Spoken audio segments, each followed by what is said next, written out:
Okay. Sa pagtitiis sa sakripisyong inyong ginagawa, ang lahat ay may kapalit. Lubos na pagtitiwala, pananampalataya at pagsunod sa aming salita. Ang lahat ay maglalagpasan at mapagtagumpayan ninyo.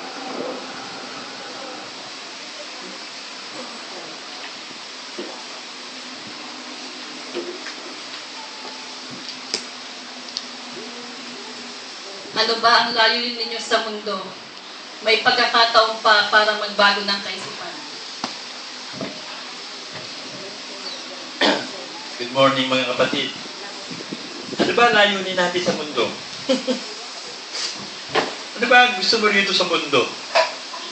Wala ka kwenta dito sa mundong ito. Yung mundo ng Diyos. Yung bahay ng Diyos, may sarili siyang mundo, yung New Jerusalem. Bababa yun. Yun ang magandang earth. Gagawa ng bagong langit, bagong lupa. Magbago na tayo ng pag-iisip. Yan ang message sa atin ng Panginoon eh. True repenting heart, God wants. Yung tunay na nagbabago ng puso, tunay na nagbabago ng isip, yung tunay na nagsisisi. Sapagkat nagkakatuwa sa langit, kapag isang kaluluwang makasalanan ang nagbabago ng isip, ang nagsisisi. Kaysa doon sa maraming matuwid, siyam na matuwid na hindi kailangan magsisi. Sabi yan sa Luke 15:7.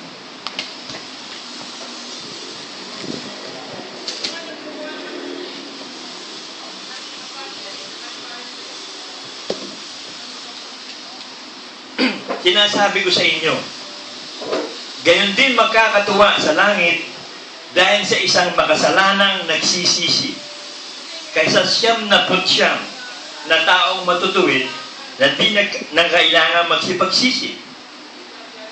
So yung kamatayan ng Panginoong Hesus, nagkakaroon lang yun ng epekto sa mga makasalanang nagsisipagsisi. Doon sa mga tao ang tingin nila matuwid, mabait sila, hindi na kailangan ng Panginoong Hesus, hindi na kailangan sumampalataya, wala sa kanila kaligtasan ng kaluluwa. Sana kung maililigtas nila yung kaluluwa nila, sana. Kaso meron Diyos na gumawa eh. Ginawa tayo ng Diyos, pag-aari tayo ng Diyos, binigyan niya tayo ng kalayaang magpasya para maluwalhati siya na pipiliin mo siya. Loloobin mo siya. Kasi ayaw ng Diyos yung sapilitan talaga eh. Ang gusto ng Diyos, yung malayang pagsisisi. Yung malayang pagpili na magbabago ka na ng isip, susunod ka sa lahat ng kalooban ng Diyos, pipiliin mo ng magpakabanal-banal. Sumunod ka na talaga sa kalooban ng Diyos. Yun ang itinext ko sa anak ko kay Jan eh. Kasi si Jan sabi ko, anak, nakapag-gym ka na ba dyan? Siguro next week, daddy. Nung nakaraan, tinanong ko rin siya, siguro next week, daddy. Sabi ko, alam mo, ito sikreto ng buhay. Para magawa mo ang isang bagay talaga na gagawin mo, kailangan paninindigan mo. Huwag kang babatay sa damdamin mo o sa nararamdaman mo. Kasi mararamdaman mo yung tinatamad ka eh. Pag tinatamad ka, ayaw mo na. So, pumili ka ng araw, choose a date kung kailan ka mag-gym dyan at ilang beses once a week. Ilang beses weekly ka mag-gym. Kapag napili mo na yan, panindigan mo yan. Magkaroon ka ng determinasyon, desisyon, na gagawin mo na talaga. Mararamdaman mo yung tinatamad ka, wala kang gana, bigat ng katawan mo, hindi mo iintindihin yan by faith. Gagawin mo yung paninindigan mo, hindi makakakilos ang demonyo. Ganon din ang pananampalataya. Kasi kung ang pananampalataya mo nababatay sa damdamin mo, sa kaisipan mo, sa sitwasyon sa labas, sa nangyayari sa buhay mo, hindi ka na makakasunod sa Diyos. Kaya, we live not by sight, by faith.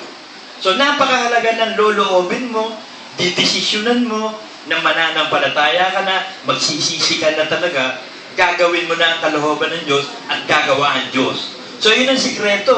Man o malaking bagay kang gagawin. Paninindigan mo yung decision mo, yung decision mo hindi na mababago. Kahit ano ipasok sa isip sa inyo si Satanas, o kahit ano iparamdam sa iyo ni Satanas, hindi ka mabubuhay sa damdamin mo, sa nararamdaman mo, sa sitwasyon, o sa isip mo, kundi dito sa pinanindigan mong desisyon. At magiging successful ka sa lahat ng bagay pag ito gagawin mo. Ito ang sikreto. Kasi naranasan ko to. Na-stroke ako eh. Napakahina ng decision making ko, napakahina ng isip ko, lahat-lahat sa akin mahina. Pero ba't nakapag-gym ako? Sa lahat ng na-stroke, ako nag-gym eh. Bumubuhat pa ako ng barbell, na-stroke ako eh. Bakit? Dinesisyonan ko eh. Pag umaga, madaling araw, siguro bandang alas 4:30, magigising ka na. Tamad na tamad ako. Talagang ramdam na ramdam ko, ayokong bumangon, ayokong mag-gym. Pero hindi. Dinesisyonan ko to, paninindigan ko to, titiisin ko to. Tatayo ako, pagbilang ko ng 10, tatayo ako, magbibihis ako. Di magkakaunting ako, hanggang 10, tayo na ako, magbibihis ako. So nakapagtatagumpay tayo sa pananampalataya. So hindi ka nababatay sa nararamdaman mo, sa nakikita mo, o sa sitwasyon, o sa tinatamad ka, hindi. Ganon din ang pananampalataya eh. Kaya kung ang pananampalataya mo ay pananampalatayang galing sa Diyos, dahil nakita ng Diyos at tunay ka nagsisi, lahat ng bagay magagawa mo. Walang bagay na hindi ka magagawa, sabi ng Diyos eh. Kung kaya mo, lahat ng bagay magagawa mo. May nagpapalakas sa'yo si Kristo. So lahat ng bagay kaya mo. So yun ang faith. So pag dinesisyonan mo na, kaya mo na. Wala na pwedeng maging dahilan pa. Kahit anong dahilan pa yon, kaya mo na. Nasa Romans 6:22.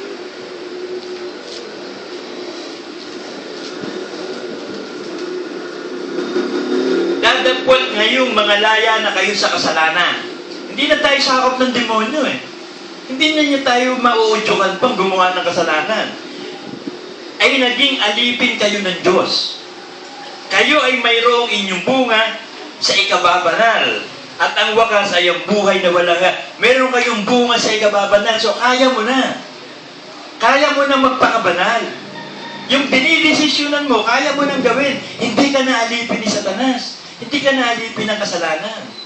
So lahat magagawa mo na. Walang imposible nang magagawa tayo. Lahat ng bagay na mahirap, kayang gawin. Because of faith. Time of repressing comes to the church of God for those who truly decided to have a penitent heart. Yung time of repressing, kaginhawahan yun eh. Pagiginhawahin ng Diyos ang buhay natin, doon sa tunay na may penitent heart. Yung talaga nagsisising puso. Yung nababagbag na puso, nalulungkot siya sa kasalanan.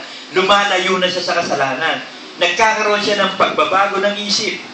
Nasusundin na niya lahat ng will of God. Sabi ng Acts 3:19,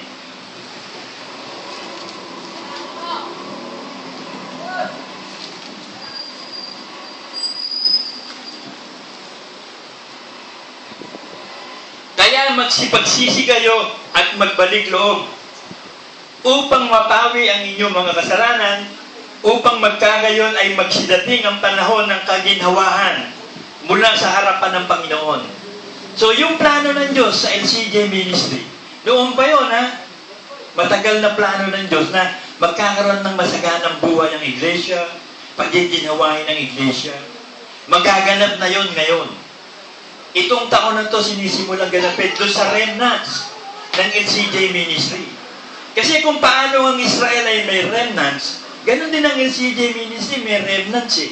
Doon sa mga Gideon 300. Remnants yun eh. Yung Gideon 300, galing sa 32,000 yun eh. Yung mga Kristiyano yun, born again yun. Committed yun. Kaya nga sumama yun kay Gideon eh. Pero ang gusto ng Diyos, yung mga elite force.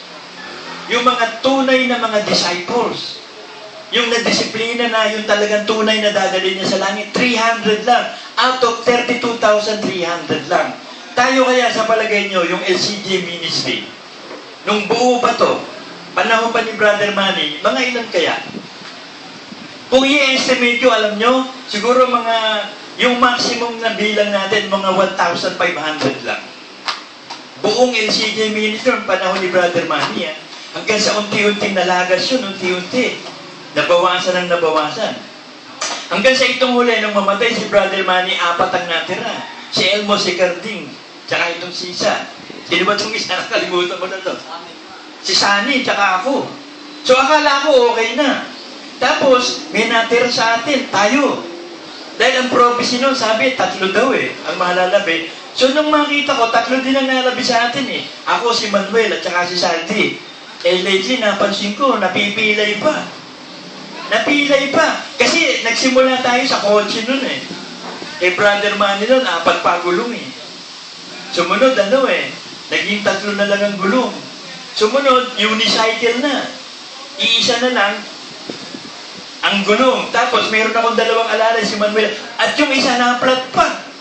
So, isa na lang, gegawang-gewang. Pero, ang Diyos ang bahala eh. Kasi hindi ko alam ang sistema kay Saldi kung bakit nagkaganito si Saldi. Ipinaubaya, ayoko mag-isip ng problema. Eh, napapansin ko, talagang nalalagas. Inaalis ang lahat ng akan sa iglesia. Kasi kapag may akan, hindi tayo mananalo sa gera. Dahil dun sa akan na yun, natalo sa Battle of Ai. Ang gusto ng Diyos, tagumpay lagi. Aalisin niya, bubunutin niya yung hindi itinanim ng Ama, yung talagang nalabi lang talaga, yung tunay na mga nagsisi talaga, tunay na sumampalataya ang malalabi. Sabi ng Matthew 3:2, napakalapit na ng araw ng Panginoon. Magsisi kayo sapagkat malapit na ang kaharian ng langit. Sino ba naghahari sa langit? Ang Diyos. Sino ba naghahari sa lupa? Dito sa mundong ito ngayon, si Satanas. Sino naghahari sa iglesia? Si Kristo. So darating ang araw, isusuko ni Kristo paghahari sa Ama at ang Ama na ang maghahari sa lahat sa lahat. Pero matagal pa to. Marami pa tayong dadaanan ng mga level bago marating natin ito. So dun sa level na pinababalik tayo ng Diyos sa pagsisisi. Nais niya na lahat tayo tunay na nagsisisi. Pagkat napakalapit na ng araw ng pagbaba ng Panginoong Hesus, at sabi sa Luke 13:2-3,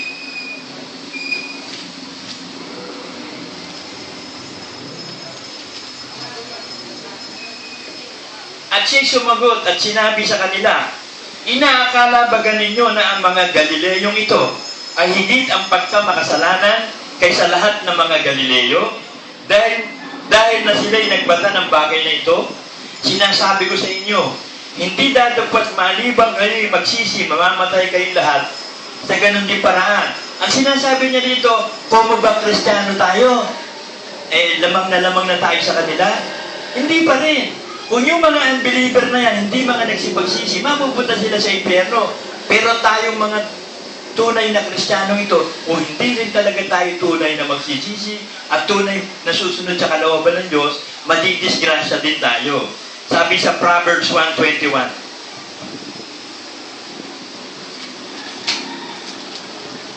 Ito yung warning ng Diyos sa iglesia.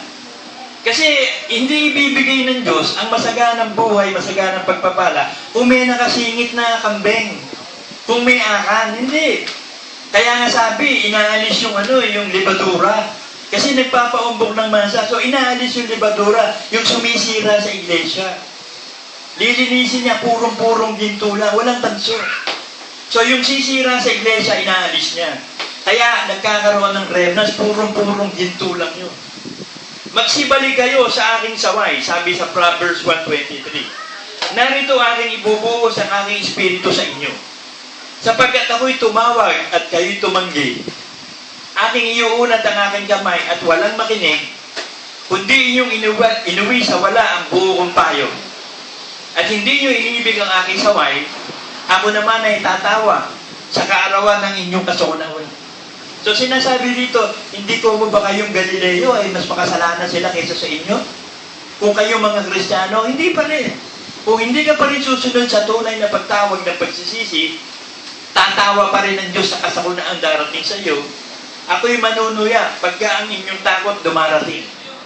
Pagka ang inyong takot dumarating na parang bagyo, at ang inyong kasakunaan ay dumarating na parang ipo-ipo, pagka ang hirap at hapis ay dumarating sa inyo, kung magkagayon, tatawag sila sa akin, ngunit hindi ako sasagot. So nawala na ang grasya. Tatawag ka, hindi na sasagot ang Diyos. Kasi nanawagan siya ng nanawagan eh. Laging tumatawag ang Diyos ng pagsisisi. Kasi gusto niya lahat tayo mapagpala, lahat maligtas. Sabi doon sa 2 Peter 3:9, mapagpahinuhod ang Diyos.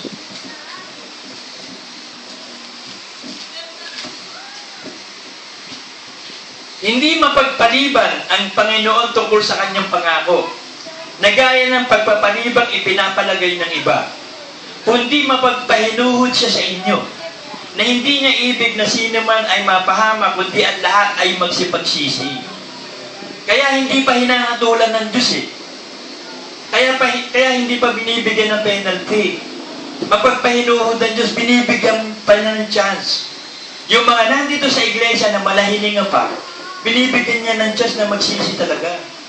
Na sa ganon, makasama sa pagpapalag kaligtasan.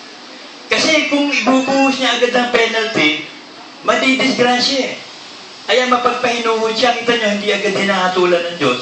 Yung mga tumaligod sa atin sa iglesia, hindi pa hinahatulan ng Diyos. Pero ang magiging buhay nila sa bandang huli, kawalan ng Diyos. Katulad na nangyari dun sa mga humiwalay na.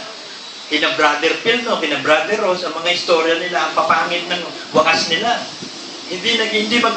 Katulad natin, magiging maganda ang kawakasan. Sabi sa Joshua 1:8-9.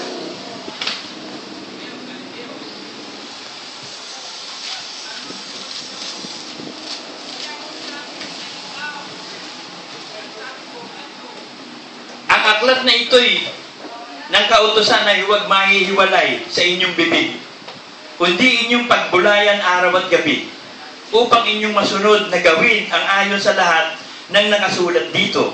Sapagkat kung magkagayon, inyong pagiginhawahin ang inyong lakad. At kung magkagayon, magtatamo kayo ng mabuting kawakasan.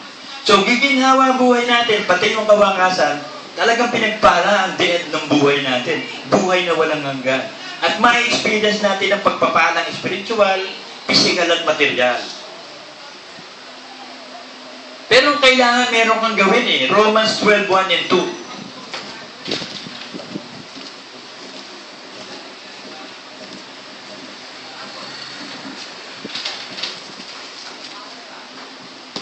Kasi ito ang paraan eh.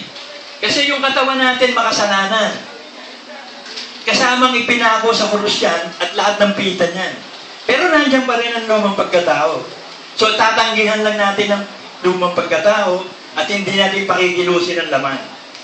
Kaya nga mga kapatid, ipinamamandi ko sa inyo, alang-alang sa mga kahabagan ng Diyos, na inyong iharap ang inyong katawan.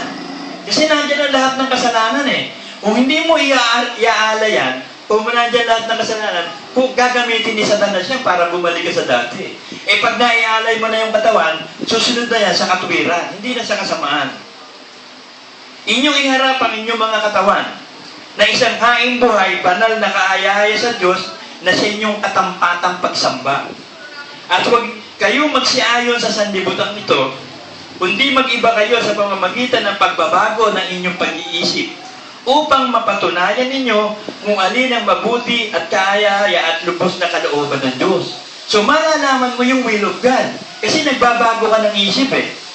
Hindi mo nagagawin ang gusto mo, yung ugali mo, babatay ka na sa Word of God. At magkakaroon ka ng kaisipan ni Kristo para malabanan ng kasalanan. Sabi sa James 4:1. 1 Peter 4:1 pala. Kung paano nga si Kristo ay nagbata sa laman, ay magsipang-sandata rin naman kayo ng gayong pag-iisip.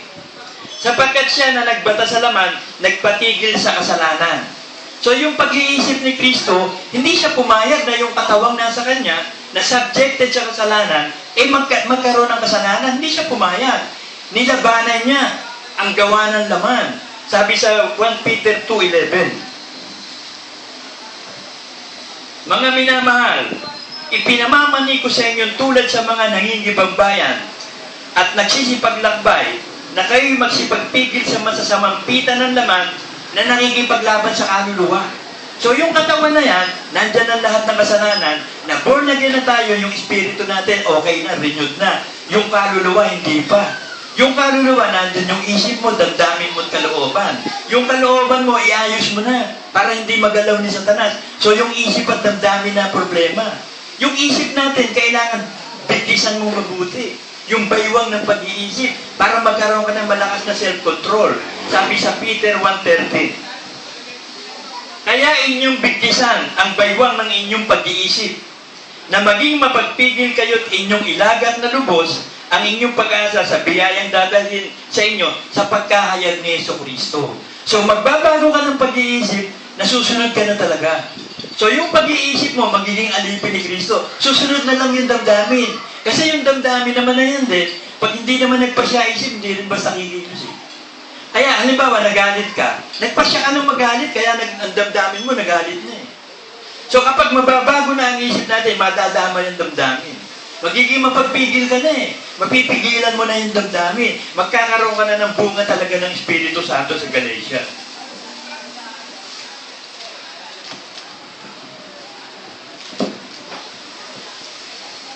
Galatians 5:22. Datapwat ang bunga ng Espiritu ay pag-ibig, katuwaan, kapayapaan, pagpapahinuhod, kagandahan loob, kabutihan, pagtatapat, kaamuan, pagpipigil.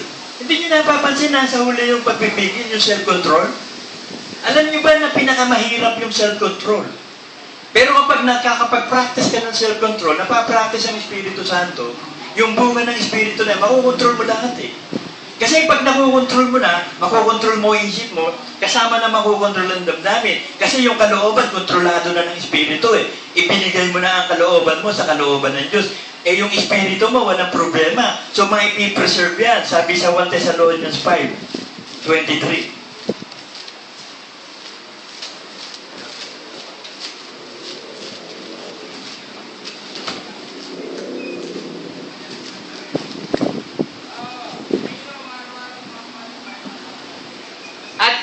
Banalin kayong lubos ng Diyos ng kapayapaan at ang inyong espiritu at kaluluwa at katawan ay iingatan buo na walang kapintasan sa pagparito ng ating Panginoong Jesucristo. So sa pagbaba ng Panginoong Jesucristo, yung tunay na nagsisisi lang ang maliligtas. Yung tunay na nagsisisi, binibigyan ng Diyos ng pananampalataya. So tunay na naboborn again, ibinibigay ang Espiritu Santo. At yung bunga ng Espiritu Santo, kikilos sa Kanya. Hanggang sa yung kaluluwa, ma-renovate. Magkakaroon ng restoration ng kaluluwa, yung isip mo, yung damdamin mo at kalooban mo, magiging kaluluwa ni Kristo. Magiging isip, damdamin ni Kristo. Dahil susunod ka na talaga sa Word of God. Yung katawan mo, iaalay mo yun bilang handog na buhay. So, banal na yung tatlo. So, press on to perfection tayo. Iingatan buo ang ating espiritu, kaluluwa at katawan sa pagdating ni Kristo. Dahil sa pananampalataya. Nagsumikap tayo, nagpakal tayo ng pananampalataya at nagkaroon tayo ng kaisipan ni Kristo. Sabi sa Philippians 2:5,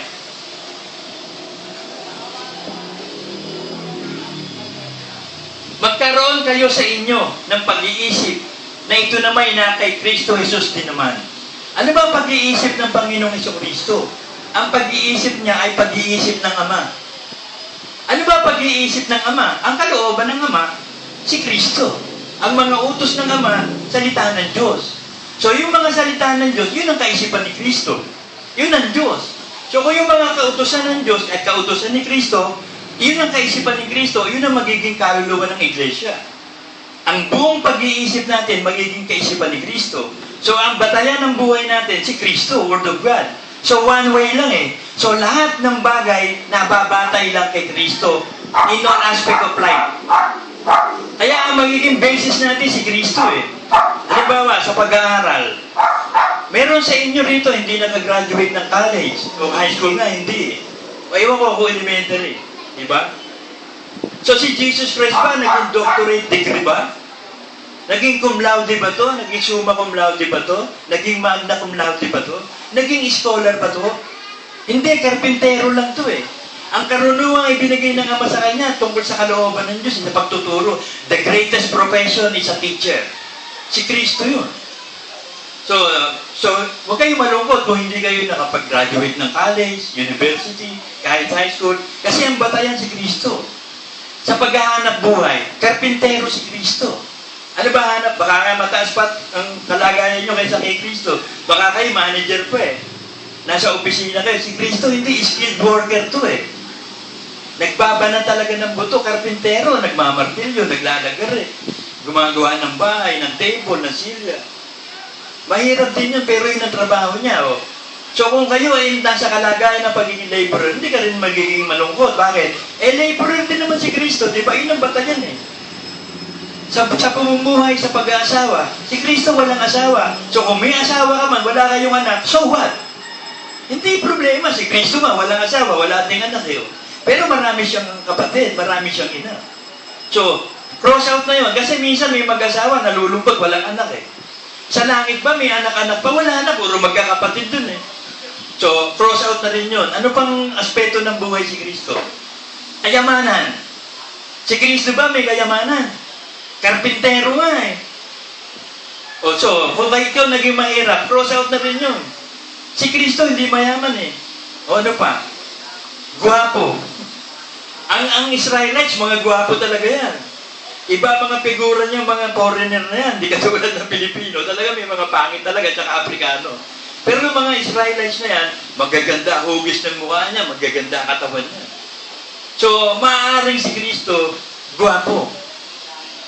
Macho. Hindi ba natin nakita eh? So, anong aspeto pa si Kristo? Ano pang aspeto ng buhay natin magiging batayan natin si Kristo? Sa kasipagan. Napakasipag ni Kristo. 12 years old to, up to present na namatay siya, mag-honor siya sa kanyang magulang. Inonor niya ang ama't ina niya. Hindi nga lang na masyado na, kasi sinabi lang sa Bible, nung 12 years old siya, up to nung panahon magturo na siya, yun lang yun, nakasulat sa Bible. So, hindi detalyado. Hindi nga natin nalaman kung kailan din namatay si yung tatay niya eh. Kasi nawala na sa eksena eh. Nung mapako si Kristo sa cross, wala yung tatay eh. So, maaaring maagap na matay nun si Joseph eh. Wala, di dapat sana, tatay ka, dapat nandun ka. Nililitis yung anak mo eh. May kaso eh. Sa Supreme Court eh. Dapat nandun ka, ba't si Maria lang? So, ibig sabihin, namatay na si Joseph ng panahon na yun. Nakapako sa krus yung anak mo, buhay ka, pupunta ka doon sa harapan ng paa. Ang nakita lang doon, si Maria lang eh. So, possibility, patay na si Joseph ng panahon na yun. Walang detalyo masyado eh, tungkol sa mga yun. O ano pang pwede nating ikumpara kay Kristo? So, in a nutshell, o kabuuan, ang magiging batayan lang natin, Word of God. Kaya nga, man doesn't live by bread alone eh, but by every word that comes from the mouth of God. At ang nanggaling sa bibig ng Diyos, ang mga salita ng Diyos. Si Kristo ang nanggaling sa Ama. At ang mga salita ng Diyos, ang mga aral na dapat nating ipapamuhay, ito ang pagkain ng ating espiritu, kaluluwa at katawan. So ito yung buhay natin eh. Ang buhay natin, mabubuhay tayo sa salita ng Diyos. At wala tayong gagawin kung hindi bumatay lang sa salita ng Diyos. Philippians 1:27.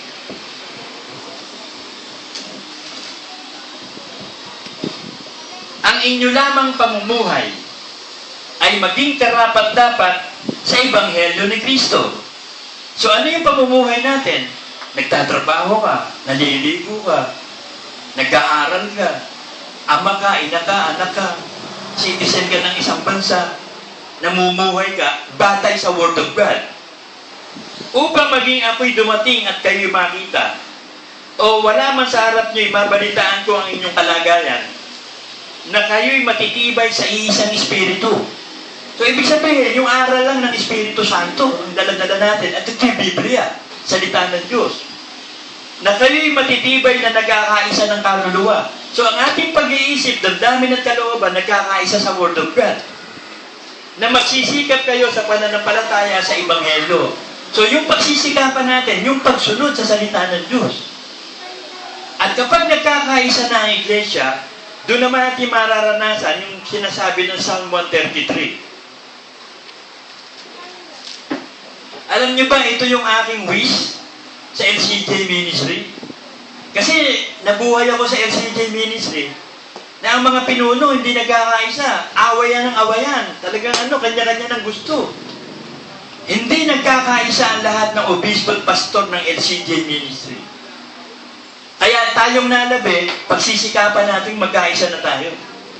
Kasi napakahalaga ng pagkakaisa. Sabi sa Psalm 133, 1-3, masdan ninyo na pagkabuti at pagkaligaya sa mga magkakapatid na nagsisitahang magkakasama sa pagkakaisa. Kasi kami ng apat din, hindi nagkaisa eh. Si Elmo, si Gerding, at saka si Sani, at saka ako, meron na nga dekreto yung apostol eh. Meron na nga susundin eh, hindi pa sinusunod eh. Humihiwalay pa sila sa utos ng apostol. Kaya nalabi tayo, hindi tayo bibitaw sa aral ng apostol hanggang sa pagdating ni Kristo. Ngayon tayong nalalabi, napakagandang pagmasdan daw na tayong lahat nagkakaisa sa pananampalataya. Parang mahalagang langis sa ulo na tumutulo sa balbas, sa makatwid bagay sa balbas ni Aaron, na tumutulo sa laylayan ng kanyang mga suot. So yung anointing daw ng Holy Spirit mula sa pinuno, bababa sa balbas, hanggang doon sa talampakan, sa paa, sa kasuotan, anointed by oil. So anointed by Holy Spirit ang pinuno at ang lahat ng member ng ito. Gaya ng hamog sa Hermon na tumutulo sa bundok ng Sion. Sapagkat doon pinarating ng Panginoon ang pagpapala. So yung pagpapala, ibinigay ng Diyos sa iglesia, nagkakaisa. Sa makatwid bagay, ang buhay magpakailan paman. So ang talagang pagpapala talaga, yung eternal life. Ito sa eternal life na yon, merong binibigay ang Diyos na incentives eh. Meron siya ibinibigay na papremyo o regalo. Doon sa mga tunay na nagsisisi sa palataya, pinagpapala sila spiritually, physically, materially, and then yung tunay na pagpapala, eternal life. So yun ang plano sa iglesyang ito. So tayong nalabi, ang hinihingi ng Diyos sa atin, yung pagkakaisang lubos sa Ebanghelyo. Bawat isa sa atin, magkakaisa, makikipagkaisa na sa Espiritu, in union with Christ na. We will have the mind of Christ. So ang iglesyang ito, magkakaroon lang ng isang kaluluwa, kaluluwa ni Kristo. Magkakaroon lang ng isang Espiritu, Espiritu Santo. Magkakaroon lang ng isang aral, aral ni Kristo. Magkakaroon lang ng isang Diyos, at Diyos Ama, at Diyos Anak, at Espiritu Santo. Amen.